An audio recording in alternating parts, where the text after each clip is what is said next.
Здравейте, здравейте! Добре дошли на моя канал Таро Свят. И сега ще направим един разклад на тема какви кармични уроци научих през 2023 година. Да видим какво сме преживели, какво сме научили и какво може би ни се е изплъзнало. Нещо, което сме преживели, но не сме вземали нужните уроци, които ни е дала 2023 година. И сега ще използвам оракул зад мене за този разклад. Нека да видим, ще го направим 3 урока. 3 урока. Да видим кои ще бъдат те. Кой е първият урок, който научих през 2023 година? Така, тук има малко по-особени карти, но няма как, като говорим за карма, да ги махнем. Първият урок, който научихме през 2023 година, е да не се подаваме на страховете си, да слушаме себе си, а да не влизаме в някакви общи, в някакви такива, кой какво ни казал, и постоянно да се филмираме и всеки да ни казва разни страшни неща и ние да се филмираме и по този начин да пускаме негативните мисли в себе си, да разрушаваме живота си, защото на някой това не му харесва, тъй като аз, което виждам тук е, че е имало сред вас хора, които са загубили партньор, човек, който харесват, защото са се поддали на мнението на околните приятелки в кавички, да го наречеме. Може би някой е завиждала и е говорила неща, които са бе накарали да станете по-подозрителни, да се отдръпнете от въпросния човек и по този начин сте загубили една любов, която е можело да бъде красива.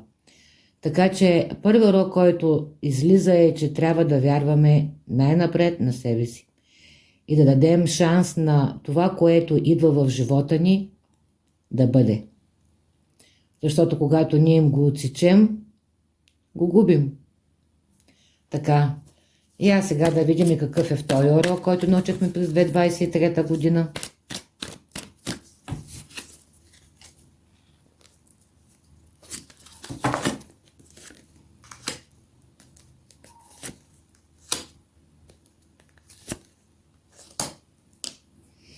Така, независимо колко е плакало сърцето ни, трябва да знаете, че всяка една сълза ще бъде платена, че всяка една болка ще бъде изкупена, защото тук излезна и бумеранга. Тоест, много от вас са били изоставени от партньори, уволнени от работа, отхвърлени от хора, на които са имали доверие, страдали са много хора. Но ето има и скандали, през които сте преминали. Нищо не е било толкова леко за вас, чувствали сте се объркани, сами, неразбрани, изоставени. Но тези от вас, които са били несправедливо вкарани в такава ситуация, ще чуят, че въпросните хора, които са ги наранили, са получили своето възмездие по един или по друг начин. Тъй като, ето виждате, бумеранга излезна и се работи по този въпрос. Така че втори урок, който аз мога да изведа от тези карти, които излезнаха, е, че независимо колко лоша изглежда една ситуация, тя ще премине. И не трябва да се оставяме в отчаянието, защото всичко в този свят и всичко в този живот си има цена. И този, който ви е наранил, този, който е потъпкал вашите искрени чувства и вашето доверие, вашата откритост, този човек ще бъде, да не казвам думата наказан, но ще бъде един вид ще имате компенсацията, от която се нуждаете. Или на този човек ще се случи подобна ситуация и той ще бъде във вашата позиция. Или вие ще срещнете, ако става въпрос за партньор, или вие ще срещнете човек, с който наистина ще бъдете щастливи, а той ще сте отстрани и ще се пука по шефовите от яд. Така че не страдайте, защото всичко минава и заминава и животът предлага все нови възможности за щастие, за любов, за късмет. Просто трябва да излезнем от тази енергия на отчаянието, на самобичуването, на разочарованието. Така че смело напред и горе главите. Слагаме високите топчета и вдигаме нагоре наследата. Така и сега нека да видим третия урок, който научихме през 2023 година. Какъв ще бъде той? Или какъв е той?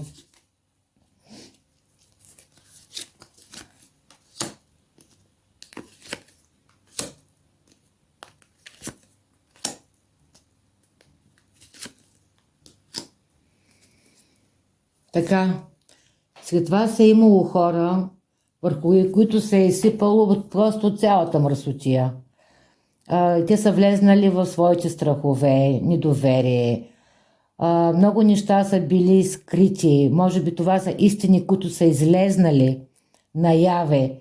Неща, които са ги направо съсипали един вид. Понякога, когато човек научи определена истина, тя може много да боли.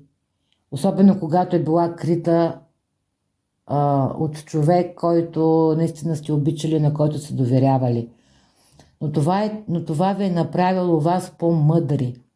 Направило ви е по-сигурни, направило ви е по-успешни, по-стабилни. И ето, сложили сте пак короната на главата, вдигнали сте се от тинята и сте продължили напред. Или урокът, какъв можем да го извадим тук по тези карти, този трети урок, който научихме през 2023 година, че това, което ни се случва, има причина. Винаги има причина. И ние трябва да благодарим дори на тези проблеми, които ни се случват, защото те ни правят по-мъдри, по-силни и по-уверени в себе си.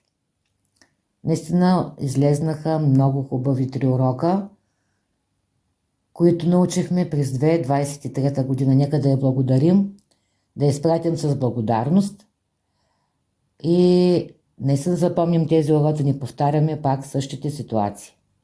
Благодаря за вниманието, успех желая на всички!